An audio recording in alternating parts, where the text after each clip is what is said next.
entre Ucrania y Bielorrusia, mientras siguen los combates, lo estábamos comentando recién, a pesar de que se están llevando estas negociaciones, se siguen realizando enfrentamientos. Una de ellas, uno de los más crudos, se está llevando a cabo en la segunda ciudad más importante de Ucrania, que es Kharkov. Es una ciudad que se encuentra más cercana a Rusia y es clave porque está muy cerca también de la región del Donbass, que es supuestamente donde acá se están llevando a cabo los enfrentamientos más extensos desde hace 8 años ya, y es en la zona donde Vladimir Putin reconoció como autónomas esas zonas. De hecho, vamos a revisar un ambiente de cómo los bombardeos rusos han afectado a población civil. Se habla de decenas de muertos. Veamos esa imagen y después la comentamos.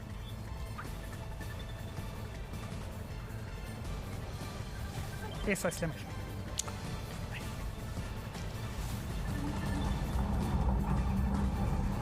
Bueno, y vemos, según en reportes del gobierno ucraniano, este ataque que se produjo en las últimas horas en Kharkov habría dejado decenas de heridos y también fallecidos. Como vemos, son bombardeos que están afectando directamente a zonas urbanas, zonas civiles de edificios. Por lo tanto, hay mucha preocupación porque, además, si llega a tomar esta zona el ejército ruso, ya va a tener conectado el este de Ucrania, que es muy importante, con Kharkov, y esa es una ciudad muy grande e importante y está ahí también resistiendo, al igual que Kiev, los embates entonces del ejército ruso. Mario, Kharkov o Kharkov está a 35 kilómetros de territorio ruso y esta es la segunda ciudad más grande de Ucrania.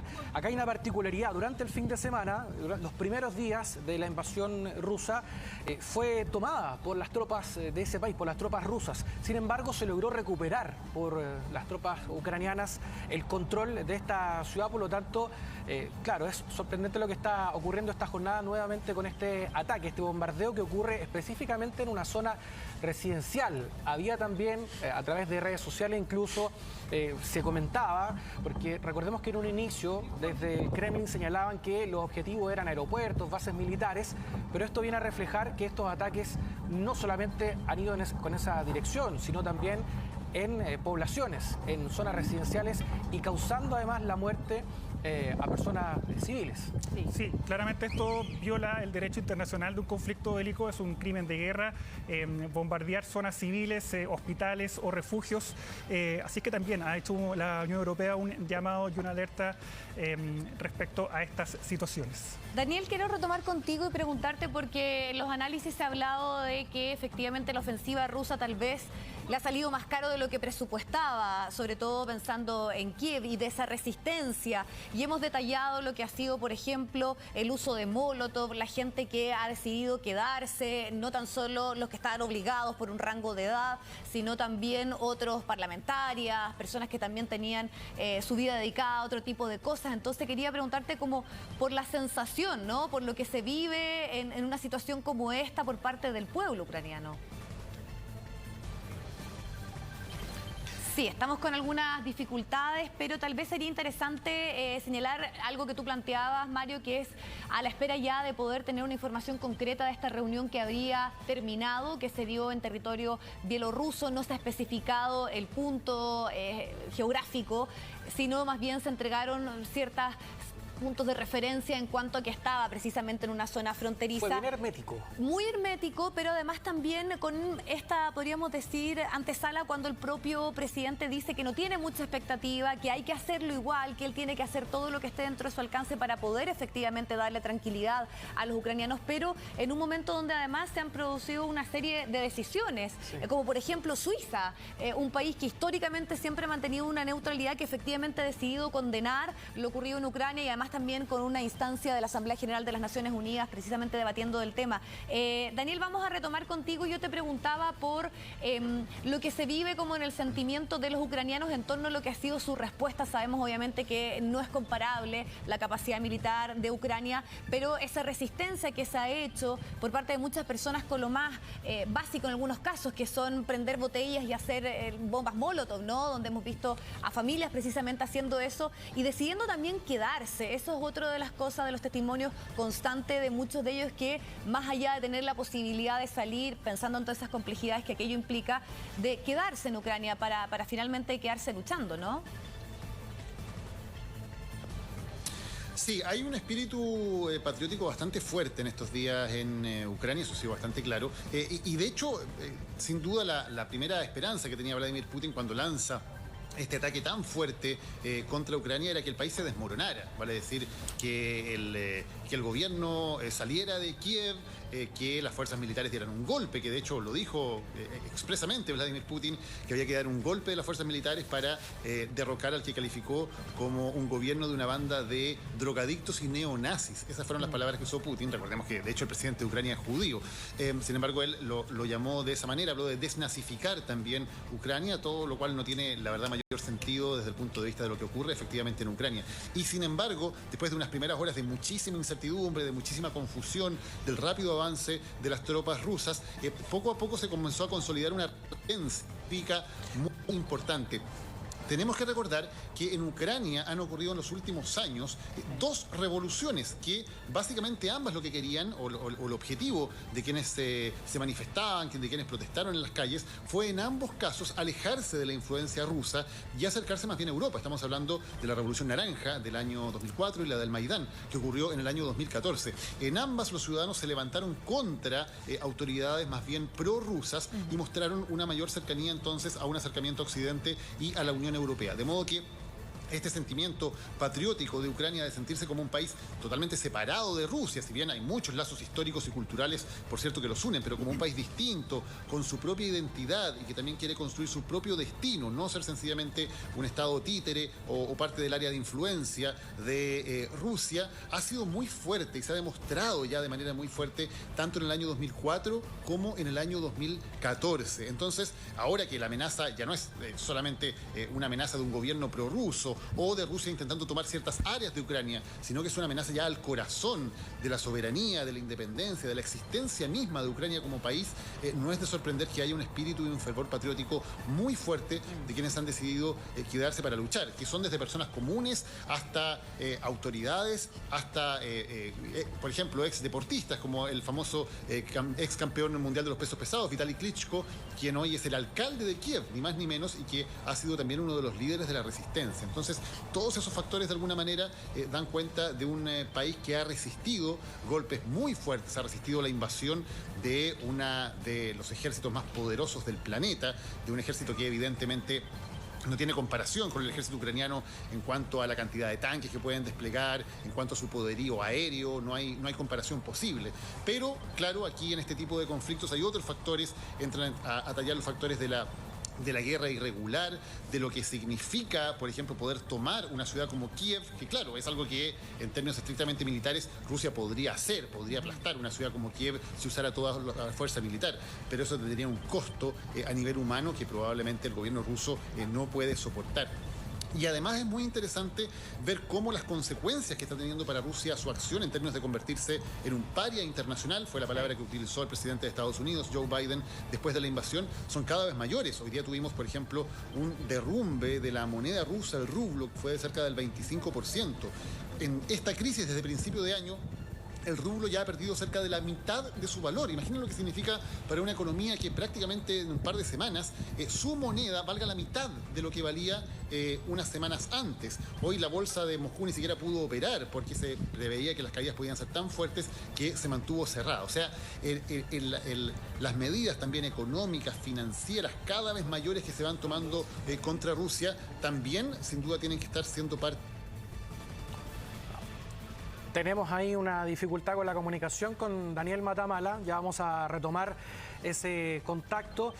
Mientras tanto, Mario, aún no hay novedades con respecto a este encuentro, ¿no? ¿No se han referido por ahora las autoridades, los presidentes de ambos países? No, hasta ahora no. Como te decía, es la agencia TASS rusa que había informado de que se había acabado la última ronda de conversaciones. Puede que se retomen mañana los diálogos o en unas próximas horas más. Estamos atentos a eso. Y a propósito de lo que decía Daniel con respecto respecto a este recelo que tiene Rusia de que Ucrania se acerque más a Occidente, porque es eso básicamente. Hace pocos instantes el presidente Volodymyr Zelensky de Ucrania firmó la solicitud para ingresar formalmente a la Unión Europea. Recuerden que hace unas horas atrás el presidente ucraniano había solicitado a Bruselas que permitan el ingreso de Ucrania y así obviamente generar más ayuda económica, que es lo que también va a necesitar de aquí en adelante Ucrania. Y esto lo había propuesto la propia, en este caso la Comisión Europea. Ayer se había señalado, la presidenta de la Comisión Europea había planteado esta posibilidad de que Ucrania pudiese integrarse a la Unión Europea. Claro, y esto también podría generar una reacción, no sabemos, de Vladimir Putin, sabemos que es un líder muy impredecible, pero esto es precisamente lo que no quiere Vladimir Putin, que Ucrania siga mirando hacia Occidente. Si se concreta eso, también podría aumentar más la tensión de este conflicto. Recordemos que ya Vladimir Putin recomendó y advirtió de que si Ucrania ingresaba a la OTAN, ese también iba a ser una línea roja que podría traer consecuencias peores. Vamos a escuchar lo que dijo precisamente el presidente Vladimir Putin durante esta jornada, llamando de alguna forma a la calma a los economistas, a los empresarios de Rusia, pero también llamando a Occidente como el imperio de las mentiras, refiriéndose también a la batería de sanciones que le van a hacer un problema, un dolor de cabeza bien grande para Putin y para Rusia si se aplican, si ya van a surgir estas sanciones económicas. Escuchemos. Los reuní para hablar sobre los temas económicos y financieros que habíamos estado discutiendo con el primer ministro, naturalmente teniendo en cuenta las sanciones que la llamada Comunidad de Occidente, como la llamé en mi discurso, el imperio de mentiras, ahora está tratando de implementar con nuestro país. Bueno, escuchábamos a Putin con un semblante bien relajado, a pesar de estas horas bien complejas. Muchos dicen de que, claro, como tú decías, Viviana, también le ha salido más caro de lo que pensaba a Vladimir Putin. Él, por lo que se decía, tenía una idea de entre 2 a 3 días ya haber tomado completamente a este país. Ya vamos en la quinta, sexta jornada de enfrentamientos y aún no lo hacen. No contaba con esta resistencia que se iba a encontrar el ejército ruso. Sí, aparentemente ha salido acá bien parado el presidente ucraniano, pese a que para algunos tal vez existía desde el punto de vista de Vladimir Putin que tal vez ahí lo estaba mirando por debajo del hombro, que pensaba que tal vez no tenía la expertise suficiente. Muy pocos presidentes en el mundo además pueden estar preparados para enfrentar una guerra o un conflicto de esta naturaleza. Te quería consultar con respecto a las palabras que ha tenido durante esta jornada el presidente ucraniano. Él se ha referido entonces a la posibilidad de poder ingresar inmediatamente a la Unión Europea, pero además él ha hecho un llamado a las tropas rusas a salir del país, les ha hablado en ruso y además ha hecho o ha anunciado que los presos van a salir a combatir, ¿no?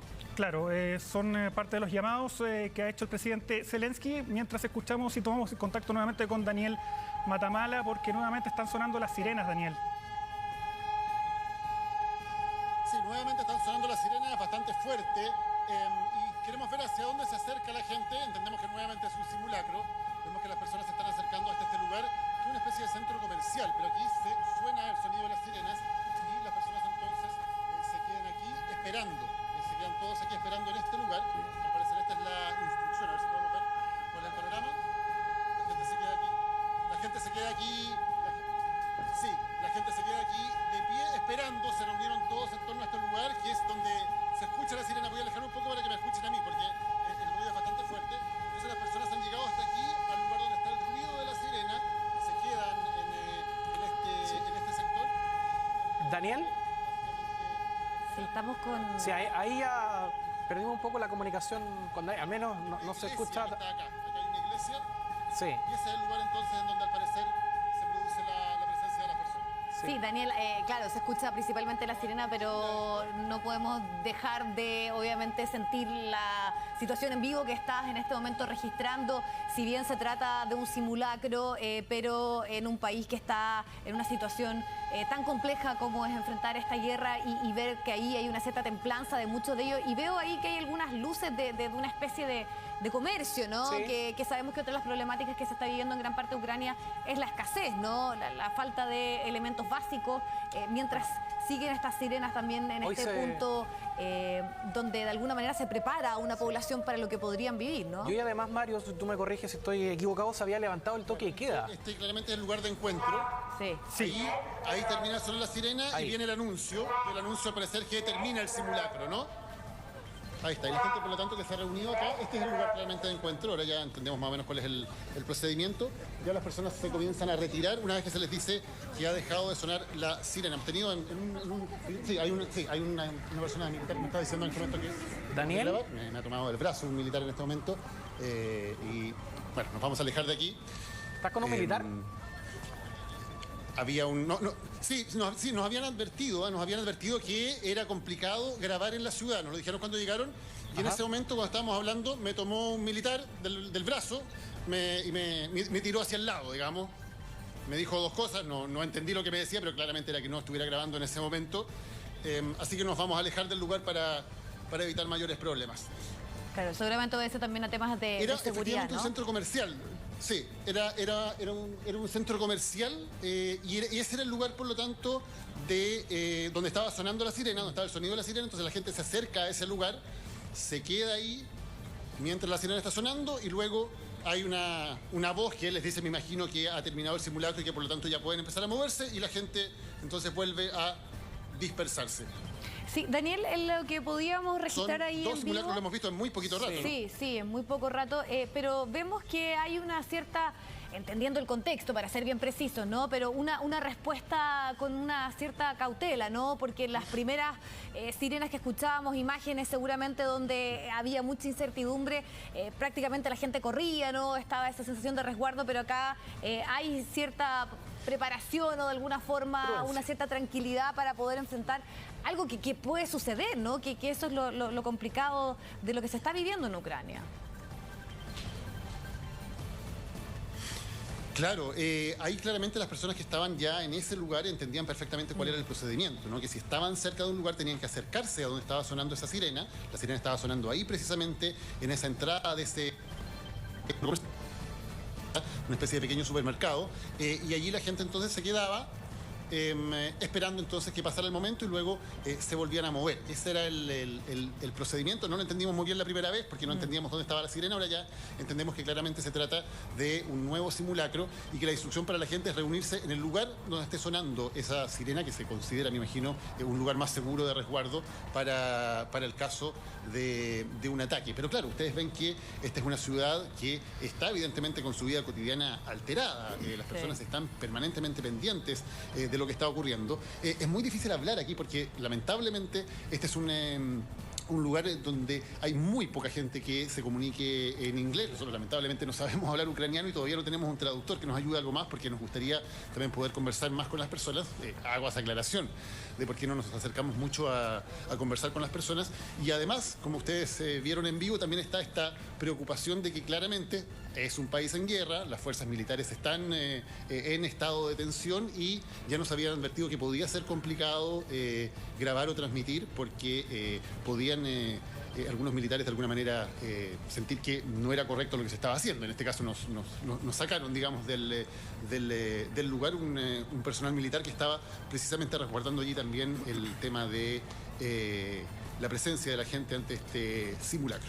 Sí, Daniel, bueno, con respecto a lo que nos estabas comentando, ahora en el desplazamiento que tú has tenido por ahí, ¿qué es lo que has podido observar? ¿Se ven más personas o ya la mayoría de ellas están ingresando a sus casas? Al menos tuviste ahí, había un grupo, nosotros no lo alcanzamos a ver muy bien a la distancia, pero ¿hay menos personas? Sí, básicamente porque está cayendo la noche, ¿eh? Aquí son, cuando empezamos el despacho, ustedes se habrán dado cuenta, a las 6 de la tarde en Ucrania. Todavía había luz de sol, ahora son las 6:37 y ya está cayendo la noche. Entonces ya han cerrado prácticamente la mayor parte de los locales comerciales, ya hay bastante menos iluminación. Nos estamos acercando aquí a un lugar más iluminado precisamente para tener una mejor iluminación. Pero aquí estamos en invierno, el invierno es bastante crudo, los días son bastante cortos y hasta ahora ya comienza a anochecer y además comienza a ser mucho más frío. Las temperaturas máximas acá han estado más o menos en los 6 grados y las mínimas en general están bastante bajo cero, así que probablemente ya en algún rato más también comienza a bajar la temperatura y la gente también por esa razón se comienza a quedar en su casa. Sí, ¿hay información ahí respecto al tema del toque de queda? No, entendemos que en esta parte de la ciudad, en esta ciudad específica, no hay toque de queda, al menos es lo que entendemos, porque las informaciones se han movido bastante. Ha habido en algún momento, hubo un toque de queda a nivel nacional que luego se levantó. Ciudades específicas como Kiev también han tenido toques de queda más extensos. Entendemos que, esperamos que la información no haya cambiado en las últimas horas, que no hay un toque de queda que esté vigente, al menos en esta ciudad en este momento. Sí, bueno, Daniel, hace un momento estábamos revisando algunos diálogos que tú tuviste, algunas conversaciones en un punto ahí de refugiados, donde estaban llegando estas personas que estaban lamentablemente desplazadas desde Ucrania. Tú te encontrabas ahí en Hungría. Revisamos hace un momento lo que ocurría con este joven, Ali, marroquí. Tú también conversaste con una ucraniana. Queremos revisar también lo que conversaba contigo durante la jornada de ayer. Estamos aquí con María, que viene recién cruzando la frontera esta noche. María, welcome here to Hungary. Bienvenida a Hungría. Tell us, where are you coming from? ¿De dónde vienes? I'm coming from Kharkiv. It's near the border of Russia. Yes. Vengo de Kharkiv, que esté cerca de la frontera con Rusia, nos dice. ¿A quién dejaste allá? ¿Quiénes quedaron allá? Who from your family is still there in Ukraine? My father is still in Ukraine. He is a doctor. He'll be fighting for our country in Kiev. I think in a few days he will go there, and I'm real proud of him. Dice que él es doctor, que va a estar luchando en Kiev, que se ha unido a la resistencia en Kiev y que ella está, por cierto, muy orgullosa de él. ¿Cómo llegaste hasta aquí? How was your trip to come here to Hungary? It was quite hard and stressful, but not so long as I expected to be, because I think it took around 3 hours. It's okay. Fue difícil, fue estresante, pero no fue tan largo como hubiera esperado. How many hours? 3. 3? 3, 4, I think so. Tres o cuatro. What are you doing now? Where are you spending the night? ¿Qué vas a hacer ahora? ¿Dónde vas a pasar la noche? My friend will pick up me soon, I think in 2 hours. And I'll go to their home, and then I will go to my mother in Turkey. My mother not Turkish, but she with my brother there right now, because they managed to escape before the war started, and now I'm coming to my friends and then to my mom and brother. Ahí está, entonces dice que la vienen a buscar en 2 horas más un amigo y luego va a poder ir luego a casa de familiares. Thank you very much, Marian. Thank you. Muchas gracias por habernos acompañado. Es una de las tantas historias que estamos recogiendo aquí en la frontera, de mucha gente que viene por horas o por días, en algunos casos viajando, o personas que han dejado también a sus familiares en Ucrania, en algunos casos voluntariamente luchando contra la invasión rusa. Ahí están entonces esos testimonios respecto a lo que tú pudiste constatar ayer en esta zona fronteriza con Hungría. Pero, Daniel, sabemos que, por ejemplo, el territorio bielorruso ha sido clave en cuanto a la ofensiva de los propios rusos, ¿no? Pero ya en esta decisión de Europa, algo inédito, sobre todo, por ejemplo, lo que ocurre con Alemania, de prestar armamentos, de ir en ayuda económica, no sé si tú has podido percibir precisamente los movimientos o de qué manera llegan esa ayuda que se hace de la Unión Europea para la resistencia ucraniana. Sí, hay varios puntos en los cuales se está trabajando, principalmente por Polonia, que ha sido, según entendemos, la principal vía por la cual llegan todos esos insumos hacia Ucrania. Hay que considerar que la zona occidental de Ucrania, la zona fronteriza con Polonia, todavía está en pleno control del gobierno ucraniano y por lo tanto hay de alguna manera un paso seguro para que la ayuda pueda llegar por esas vías. Como tú decías, todo esto es bastante inédito. El hecho de que Alemania, por ejemplo, esté entregando material de guerra a un país en conflicto es algo que no tiene precedentes desde la Segunda Guerra Mundial. Medidas incluso que están tomando gobiernos tradicionalmente neutrales, que han hecho de la neutralidad su bandera principal, como es el caso de Suiza, el mayor emblema de neutralidad a nivel mundial, y que está tomando hoy medidas a nivel económico, por ejemplo, contra Rusia e incluso contra las cuentas de oligarcas ligados al régimen ruso. Suiza, de alguna manera, no solo la neutralidad, sino también el tema del secreto bancario, lo está dejando de lado en este momento, porque, claro, las circunstancias así lo ameritan. Entonces, hay una serie de medidas que no tienen, la verdad, precedentes por parte de muchos gobiernos europeos que se están tomando en estos días y que han marcado un aislamiento cada vez mayor de Rusia. Y esa situación, ese aislamiento en materia económica, política, diplomática, militar, incluso en materia deportiva, lo hemos visto también con medidas bastante duras también en materia deportiva contra Rusia, son sin duda medidas que van aumentando el aislamiento, van aumentando el costo que tiene para Vladimir Putin mantener este conflicto, y veremos si pueden ser finalmente factores que hagan que Putin reevalúe su estrategia y que podamos tener al menos un cese al fuego, al menos una tregua que permita realizar las ayudas humanitarias que sean necesarias y que permita, ojalá también, a las personas que han tenido que refugiarse, que desplazarse, poder volver lo más pronto posible a sus hogares. Eso es lo que esperamos, Daniel. Vamos a liberarte por un momento. Queremos agradecerte este despacho. Ya estás en Ucrania. Cualquier novedad, lógicamente, nos avisas. En caso de cualquier noticia también vamos a tomar comunicación contigo. Que tengas buenas noches. Que estés muy bien, Daniel.